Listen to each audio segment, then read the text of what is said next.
are delighted to launch our project, Fostering Resilient Recovery in Displaced Communities via School-Based Hubs today.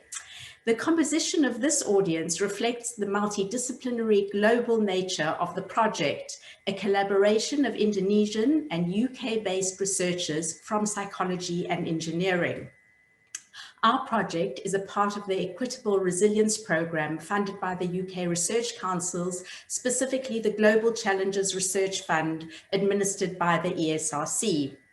In responding to that call for proposals, we sought to balance our desire to produce empirically rigorous work in relation to disaster recovery with the need to improve the lives of those displaced by disasters. We chose the context of Palu, Indonesia, following a major earthquake, tsunami, and landslide damage, as here was an already marginalized set of people for whom we could form a part of building back not only a better, but a fairer future.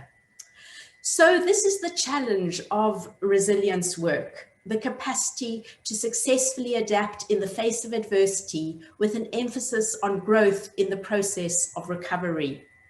The particular context of Palu is that many people there are still living in temporary shelter.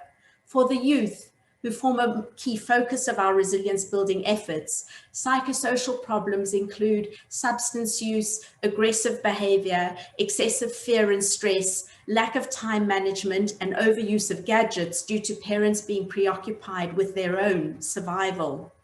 But added to this, there is a major water and sanitation hygiene issue, a lack of toilets and no gender divide for the toilets, leaving girls and women feeling unsafe, especially at night. So in this nutshell, we see the need for resilient structures to be rebuilt, psychosocial support, and resilience building for the next disaster, as well as water and sanitation hygiene modification for the resilient recovery of girls and women. We wish not just to aid in building back better, but also in building back fairer.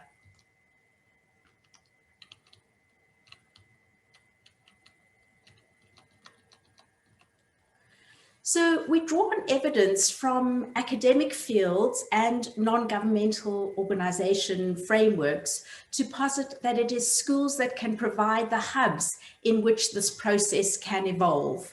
Young people aged 11 to 14 are the key targets of our changes, but they need to be seen in the context of their caregivers and teachers, in whom we hope to facilitate resilient recovery as part of the community in which young people develop.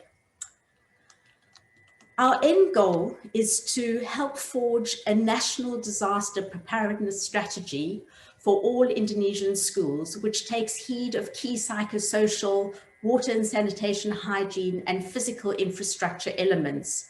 To get there, we have an assessment phase looking at psychosocial, water and sanitation hygiene, and structural challenges regarding schools. From this, we will devise an intervention to improve resilience on all three fronts: the buildings, the water and sanitation hygienes, and psychosocial well-being. Having evaluated what works and what creates change, we will be in a position to inform national strategy on how best to implement a natural hazard preparedness program in all schools in Indonesia. Our hope would be that this would have implications for other such programs globally. So how will we get there? Well, we'll do so via 3 work packages that we'll give some detail on later today. And these are each led by Indonesian and UCL-based researchers. And there is a lot of interplay between these packages.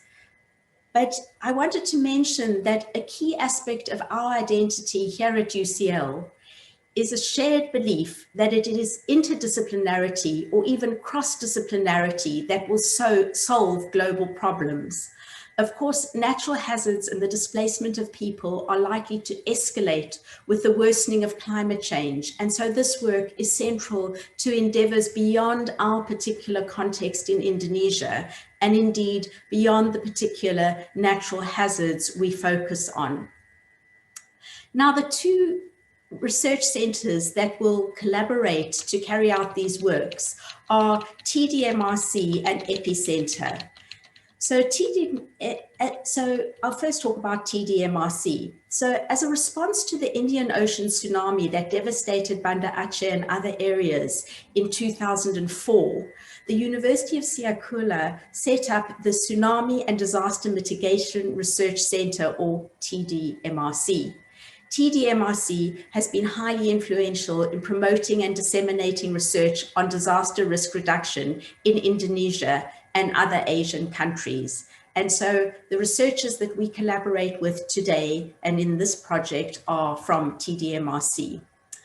From the UCL side, Epicenter, or the Earthquake and People Interaction Center, was established in 2007 when Tiziana Rosetto, who is one of our investigators, and I formed it because she noticed that engineers and planners building and rebuilding in disaster-prone areas did not take into account what people in the buildings did and felt.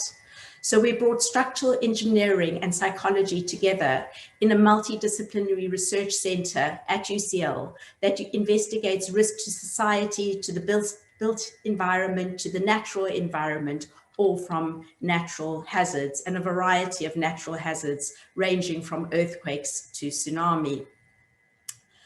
So we hope to work